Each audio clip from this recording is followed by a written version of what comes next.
Ljudi se godinama pitaju, kako nastaje sihir? Kako djeluje? Šta sihribazi rade u tajnosti? Ovo nije magija ni trik. Ovo je savez između čovjeka i šejtana. I danas ću ti otkriti šta se zaista dešava, da se zaštitiš, a ne da se plašiš. Sihir nije trik, nije energija, nije moć čovjeka. Sihir je dogovor. Čovjek uradi grijeh, a šejtan za uzvrat stvara nered, bolest, razdor ili tugu. U Kuranu jasno piše, ljudi su naučili sihir od šejtana. Dakle, čovjek nema moć. Moć ima samo džin koji mu služi. Sihribazi nemaju nikakvu moć. Da bi šejtan prihvatio da im pomogne, oni moraju uraditi ono što ih udaljava od Allaha. To može biti psovanje svetog, napuštanje ibadeta ili prljave radnje koje ih ponižavaju. Tek kad pokažu poslušnost šejtanu, džin radi ono što oni traže. Često se može čuti da ljudi kažu, nema više hodža kao nekada. Nema više onih starih hodža. Nekad je znanje sihra bilo ograničeno i čuvano, danas je rasuto. Prije 50-100 godina izvori sihra su bili stare rukopisane knjige, kabalističke i sufijske devijacije, arapske grimuar knjige prenošene tajno, određeni manuali sa simbolima i pravilima. Na našim prostorima, prije samo 50 ili 60 godina, postojali su sihribazi za koje su ljudi govorili da su neobično jaki. Bilo ih je malo, možda 3 ili 4 u cijelom kraju, i svi su ih znali po imenu. Nisu ih zvali sihribazima nego hodžama, jer su neki i klanjali, učili, čak išli na hadždž. Ali njihovo znanje nije dolazilo iz vjere, već iz starih rukopisa, tajnih knjiga i prenesenog znanja koje se čuvalo generacijama. Ti stari zapisi bili su opasniji, jasniji i mnogi su ih zakopavali da ih niko ne nađe. Razlog njihove moći nije bila neka posebna ljudska sposobnost, nego direktan kontakt sa snažnim starim džinnima koji su radili sa njihovim očevima i djedovima. To se prenosilo kao skriveno znanje i kao nevidljivi pakt. Nekadašnji sihribazi su imali pristup originalnim knjigama, starim magijskim simbolima i tvrdim pravilima koja danas više ne postoje.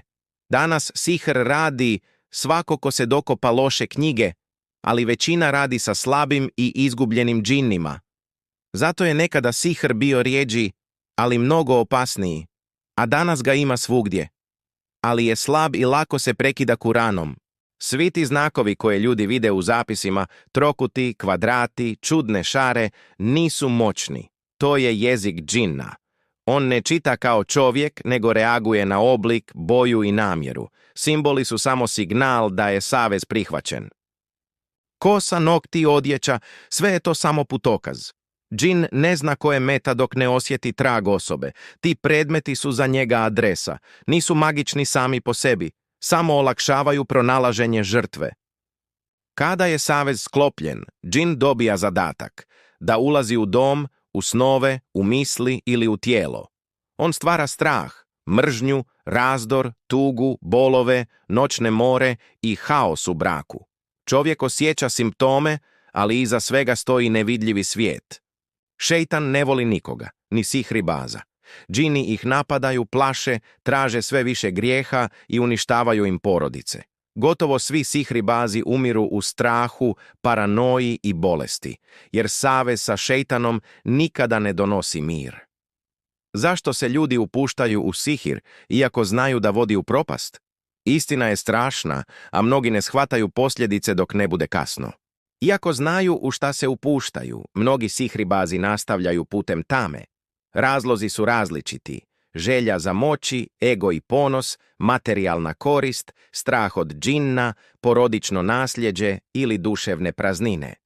Šejtan ih zavodi obećanjima moći i kontrole, a oni zaboravljaju da je krajnja cijena strah, bolest, nemir i potpuni gubitak mira. Nekadašnji hodže i sihribazi bili su rijetki i moćni, jer su radili s moćnim džinnima i čuvali tajne rukopise. Danas ih ima mnogo, ali rijetko ko ima snagu i znanje koje su oni posjedovali. Sihribazi ne pričaju sa džinnom kao sa čovjekom. Komunikacija je nevidljiva i odvija se kroz osjećaje, vizije, snove i unutrašnje impulse.